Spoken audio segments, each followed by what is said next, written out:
প্রেক্ষাপট ১।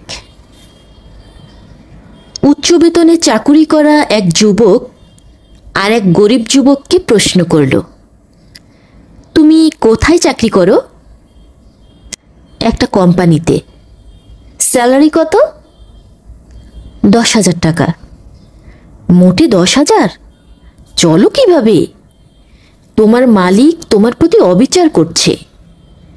তুমি যেই ছেলে, তোমার যা যোগ্যতা, তাতে হেসে খেলেই তুমি অনেক টাকা বেতন পেতে পারো। যুবকের মেজাজ খাট্টা হয়ে গেল, নিজের কাজের প্রতি ও বসের প্রতি। বেজায় রুষ্ট হয়ে উঠল। পরদিন গিয়ে সরাসরি বসকে বেতন বাড়ানোর কথা জানালো। কথা কাটাকাটি হওয়ার এক পর্যায়ে বস তাকে চাকরিচ্যুত করল। এখন যুবকটি বেকার।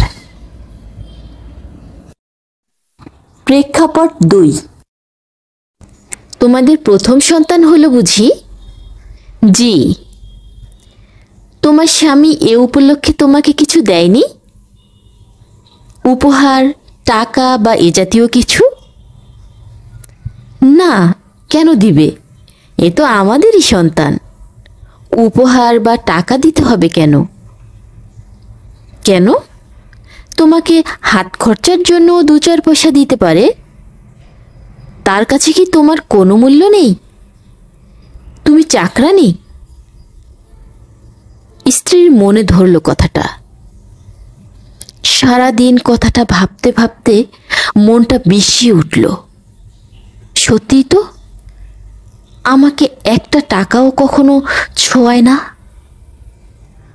রাতে কর্মক্লান্ত স্বামী ঘরে ফিরল। স্ত্রীর মুখ দিয়ে বোমা বিস্ফোরিত হলো।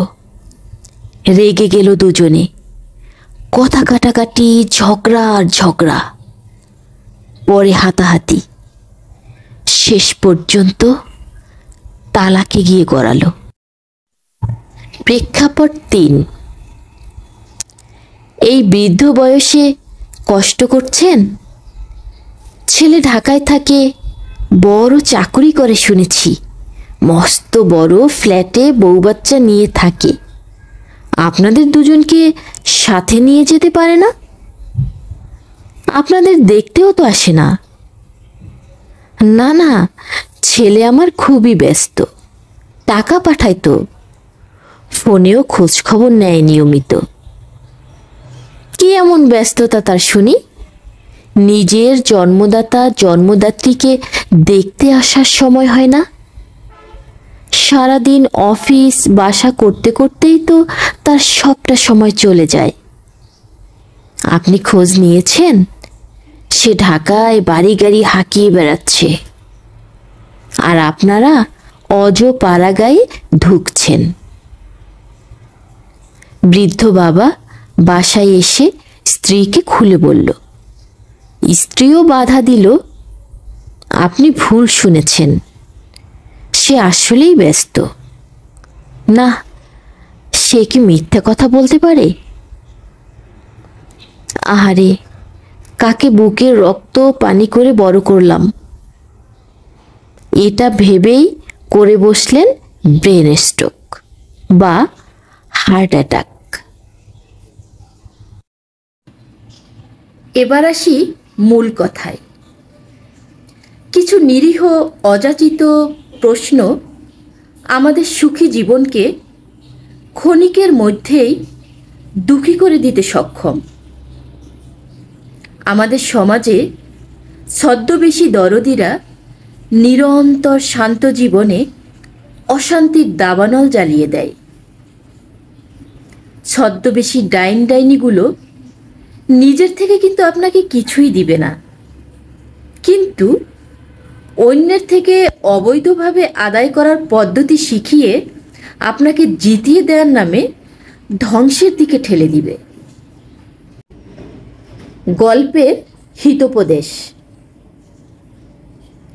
জীবনে তৃতীয় ব্যক্তিকে প্রবেশ করার সুযোগ দিবেন না। আর যদিও কোনোভাবে ঢুকে যায়, তাহলে যথাসম্ভব তার কথা কানে তুলবেন না। তৃতীয় ব্যক্তি হতে সাবধান।